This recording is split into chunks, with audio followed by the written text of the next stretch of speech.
Hello, in this video I'm hoping to outline some testing procedures that you can do for yourself just to get some objective data to help identify where some of your limitations might lie and then to help you to demonstrate your progress when you eventually retest yourself using the exact same protocols. This single leg bridge is all about glute and hamstring capacity, so starting with about a 90-degree angle at the knee, then bridge up and just hold it full extension at the hip, just pushing down through the heel. Don't let the hips sag or rotate. So this single leg squat test is all about what condition your quads are in, but also gives you a really nice indication of what your single leg stability is like, so hip, knee and ankle, and how stable your torso is on these single leg movements. Again, like all these tests, it's an opportunity to see whether the left and right side are the same.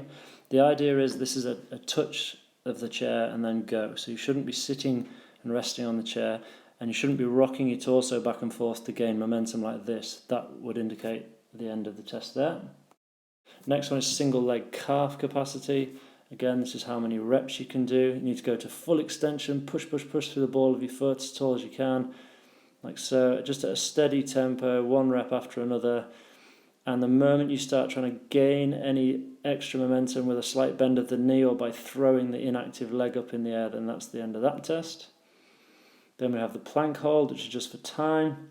So squeezing the glutes, bracing the core, trying to get the torso as neutral as possible, and just hold. Try and keep breathing in a nice relaxed manner all the way through, and just see how long you can hold for. Now the indication that you need to stop the test really is if you either pike your hips up in the air, which obviously changes all the leverages, making it easier, or if you start to sag the hips down towards the floor and start to arch the lower back. That's not a very healthy position, so you should stop there as well. Into the side plank. This one, nice straight line all the way down, sort of down your nose, down your neck, down your spine, and through your pelvis and down towards your feet. Point the spare arm up towards the ceiling and hold. If you find your torso rotating like this, that's the end of the test. If you find your hips sagging towards the floor, that's the end of the test as well. You just got to be honest with yourself on these and just record a good time. The press-ups, start position is basically with your thumbs pointing at your armpits. It gives you a good setup, so not too wide, not too narrow. Again, nice neutral posture here, so squeezing the glutes, trying to keep the rib cage down, trying to keep the lower back in a neutral position, not excessively arched. And we go at a consistent tempo, not expecting you to have a metronome at home, but just keep going at a consistent tempo all the way to the floor and all the way up. And if you start to have to, if the movement becomes disconnected like this, so if you start having to go shoulders then hips, gaining a bit of momentum here and there, that is a compensation, and that's the end of that test. All right, you have to get a bit creative here to assess the posterior shoulder. If you have a kitchen table that can handle it, then this is a really neat variation of an inverted or a supine row. So basically, again, with a strong plank shape all the way through the torso, we're just going again at a consistent tempo. How many reps can you do before you start losing your postural integrity or you start having to compensate? So if you start hiking the hips up like that to try and gain some momentum, that's obviously a compensation, and you need to leave it there. And then finally, a nice simple broad jump, which just gives you an indication of kind of force production and what your power output is like. We measure the distance of a jump. You have to be able to land it with control. Okay, the final test I'd like to highlight for you is a simple aerobic capacity test. This one's actually included in the Team Durham Stay at Home program. You can still get a copy of that program, you just need to ask your team captains.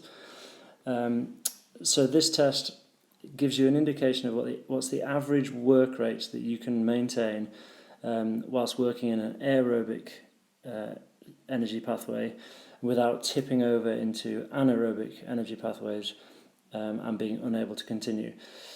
So if you have a GPS watch or you have Strava, then you can quite accurately attempt a 1 kilometre, 3 kilometre or a 5 kilometre time trial. If you don't have those things, you can still do the test. Just choose your favourite 20-minute-ish run close to home, record your best time, and then just be careful to run the exact same route again when you come to retest at a later date. So hopefully this video has been useful, and the tests have helped you to identify some individual weaknesses, some limitations, some areas to work on. You just need to refer back to the program. So do the full body strength workouts. If in particular your hamstring or your calf scores were poor, then do the hamstring and calf conditioning circuits regularly. If your plank scores were poor, then do the trunk conditioning circuits. And likewise, if your single leg stability was a bit off, you can do the hip conditioning circuits. If your push-up or your inverted row scores were poor, then you can do the shoulder conditioning circuits, and just do them often, and just get better and better at those before you attempt to retest. Thanks very much for listening. I hope it's been useful. Bye for now.